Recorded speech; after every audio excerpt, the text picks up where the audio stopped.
canlı bağlantımız olacaq. Astaraya bağlanırıq. Grapefruit plantasiyaları var orada, bağları var ki yetişdirilir. Hansı formada aparılır? Fermerlər bununla bağlı nə deyəcəklər? Gəlin elə əməkdaşımıza bağlanaq. Sabahınız xeyir olsun, eşidirik sizi. Salam, sabahınız xeyir telesəhər izləyiciləri və əziz həmkarlarım. Bu günləri sizlərə Astara rayonunun Kicəbə qəsəbəsindən Məmmədovlar ailəsinin bağından, sitrus bağından salamlayıram. Burada müxtəlif növdə sitrus ağacları var. Qeyd edeyim ki, Astara elə sitrus meyvəsi ilə tanınır. Limon, naringi, feyxa, greyfurt və kinkan ağaclarını görürsünüz. Hal-hazırda da meyvələr üzərindədir. Səhərin bu çağında bu bağda olmaq çox xoşbəxtlikdir. Niyə? Çünki onun ətri, qoxusu insana ləzzət edir və istəyərdim ki, Məmmədov Fəxrəddin müəllim elə sahənin, təsərrüfatın rəhbəri olan bu müəllimimizin əməyi də, çörəyi də buradan çıxır. Bizim tamaşaçılarımızı salamlasın və greyfurt meyvəsi haqqında məlumat versin. Çünki mən bilən bu ərazilərdə greyfurt yaxşı yetişir, amma az tələbat var.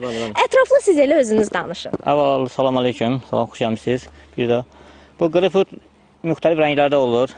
Sarı rəngdə olur, narıncı rəngdə olur, qəhvə rəngdə olur. A vitamin, C vitaminləri olur. Qaraciyər və şəkər xəstələri olanlar üçün də təzyiq dərmanları olan hamısı xeyri var. İndi əvvəla bunu dərmək tezdir. Bu qış aylarında bir dərin vaxtıdır. Belə, yəni ağacda nə qədər çox qalsa, o da xeyri var ağacda. Biraz ağır gedən məhsuldur. Yəni çox da tələbat bunda yoxdur, azdır, tələbat azdır bunda. Ağac haradasa 25 ildə ağac edir. 25 ildə nə qədər yığa bilirsiniz? 25 ildə var da 40-50 kilo dəra biləm də bunda. 40-50 kilo dərmək olur. Baxma, ağırdır. Meyvə bir dənəsi ağır gəlir. Bəli. Vitamin, hamısı sudur. Tərkibində hamısı su var. Tərkibində. Su var, ha. İndi yemək olmazmı elə biləm, acı olar? İndi biraz acı olur. Acı olur. Yox, indi yox. Amma qışda... Qışda bu ağacda qalsa, bu ağacdan dər gəlir. Əla. Dadlı olur. Çox sağ olun, ətraflı məlumatları bizə verdiniz. Mən də qeyd etmək istəyirəm ki, Astaranın Kicəbə ərazisində Məmmədovlar ailəsində idi. İllərdir ki, belə deyək, gəncliyindən Fəxrəddin bəy bu təsərrüfatla məşğuldur.